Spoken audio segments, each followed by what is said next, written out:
Et depuis lundi, en raison de l'aggravation sanitaire, les restaurateurs n'ont plus la possibilité d'ouvrir le soir. Comment se sont-ils réorganisés? Comment s'adaptent-ils aux mesures en vigueur? Réponse dans ce reportage de Christine Datomel et Serge Prémont. Face à une augmentation des cas de Covid-19 et des hospitalisations en principauté, le gouvernement princier a été forcé de durcir les mesures sanitaires en avançant l'heure du couvre-feu à 19 heures et en demandant aux restaurateurs de fermer leur établissement le soir, mais en autorisant les livraisons à domicile jusqu'à 21 heures. On travaille avec le service de livraison Mister Room Service, mais bon, c'est pas suffisant honnêtement. Là, comme je le disais à votre collègue, on n'est pas à New York, donc c'est pas le même résultat. Voilà. On travaille, mais on travaille voilà, juste avec les résidents, avec les gens, les travailleurs, mais à Monaco, il n'y a pas que nous.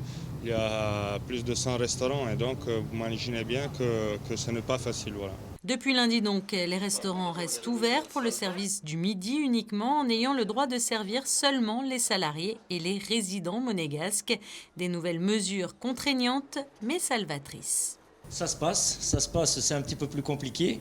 L'avantage, c'est qu'on est resté ouvert, qu'on travaille comme on peut, avec les moyens du bord, enfin les moyens du bord.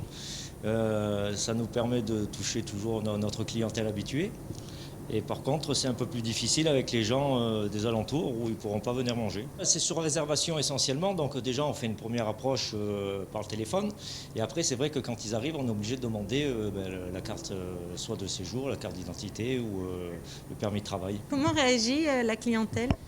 Alors, il y a ceux qui comprennent et toujours ceux qui ne comprennent pas, mais bon, généralement, ça se passe bien. Et il y a qui accepte de bon gré, quelqu'un qui fait la petite grimace, mais c'est ça, rien d'autre à faire. C'est toujours l'histoire du verre à moitié plein, à moitié vide. Nous, on est contents de pouvoir le faire, on aimerait mieux faire plus que ça.